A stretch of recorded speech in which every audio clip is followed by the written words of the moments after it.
G'day art adventurers, welcome back to day 12 of Inktober 2018 with the prompt word whale. You can see me putting in the ink lines of a piece which is based on the great painting called The Great Wave of Kanagawa by Hokusai. And since my materials are similar to those used in day 10 flowing, and I will leave up a card for that prompt, I will instead try something different today and give us a little mini art history lesson on Hokusai and the Great Wave. So firstly, Katsushika Hokusai was a Japanese artist, ukiyo-e painter and printmaker of the Edo period. I'll start with a little of his early life. His exact birth date is unclear but was likely October 31, 1760. He was born into an artisan family in the Katsushika area of Edo, which is now known as Tokyo. His childhood name was Tokitaro, and he changed his name a lot during his life. This was common for artists in Japan at the time. It's believed his father was the mirror maker Nakajima Issei, who produced mirrors for the shogun. Hokusai began painting around the age of 6, perhaps learning from his father, whose work sometimes involved painting designs around mirrors.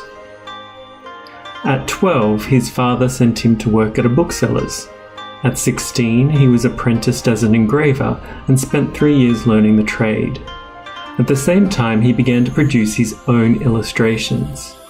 At 18, he was accepted as an apprentice to Katsukawa Shonsho, one of the foremost ukiyo-e artists of the time. During a festival held in Edo in 1804, he became rapidly famous after completing a 240-meter square painting of the Buddhist monk Daruma. His popularity also grew further in 1814 after producing the first of 15 volumes of sketches entitled Manga. In fact, Hokusai is one of the chief artists responsible for the word manga becoming a part of popular Japanese and international culture. His 36 views of Mount Fuji, from which the Great Wave comes, and thus his international fame, was produced from around 1830. And it's interesting to note that he'd been painting for at least 60 years by this stage.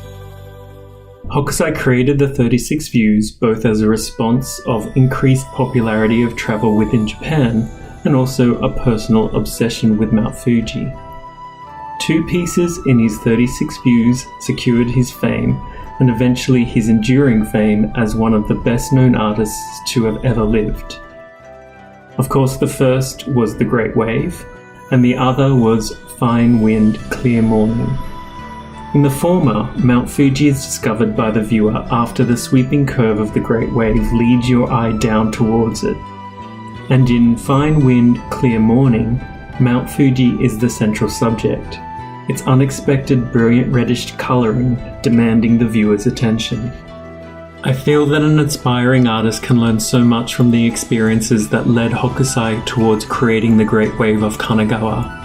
Of particular note are the other artists who influenced him, the many precursor paintings he made of similar subjects, and the decades he spent refining his artistic skills as well as the subject matter itself, before finally putting it all together to create his masterpiece. Hokusai also made the most out of lucky and unlucky circumstances. These are all crucial factors for any artist to consider deeply, and I'll examine each of them briefly. From the 16th century, fantastic depictions of waves crashing on rocky shores were painted on folding screens in Japan.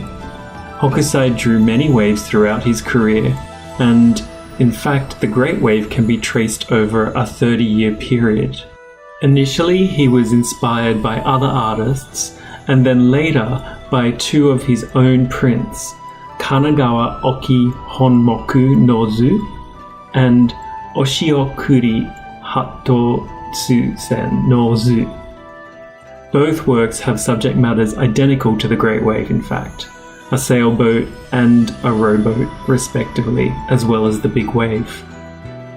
In both of these works, the subjects are in the middle of a storm, beneath a great wave that threatens to devour them. In fact, close analysis of all three paintings, or wood blocks, show many similarities and key artistic developments. Firstly, in the two earlier designs, the waves appear to be dense, almost like they're made of rock. They're rigid and vertical. However, in the Great Wave, the wave stands out because it's active, dynamic, and aggressive, making it threatening. So you can see a development of his skills after reflection.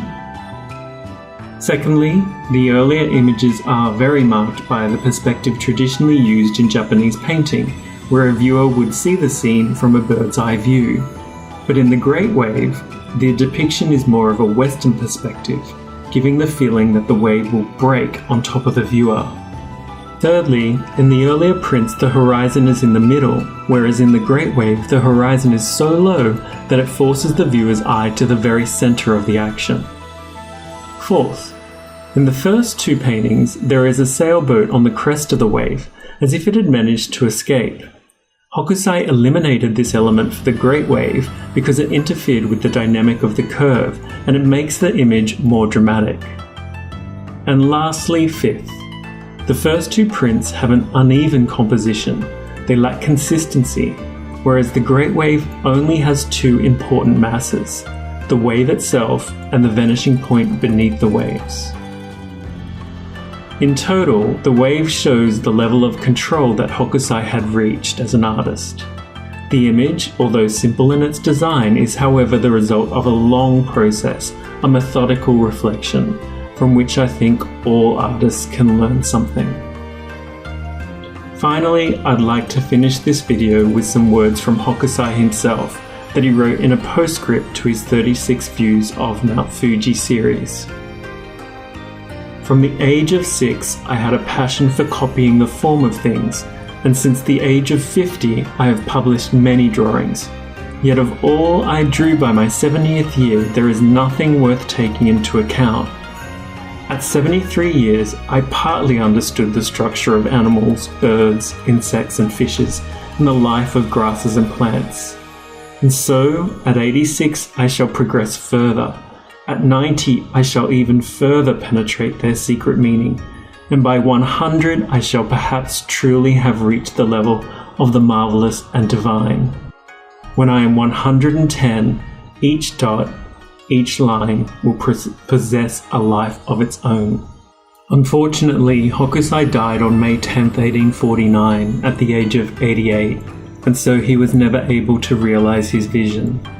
But I think the important takeaway here is to have goals and to have vision and to constantly strive for improvement by taking away some of the lessons from Hokusai, to reflect on other artists, to reflect on the world around us, to think about your own work and how to improve it, and to constantly strive for how to make it better. So that's it for today's art adventure and Inktober day 12. I'll see you again tomorrow for day 13. And please let me know in the comments if this was interesting or boring. If you enjoy little art history lessons like this, I might do some more in future videos. Okay, bye bye.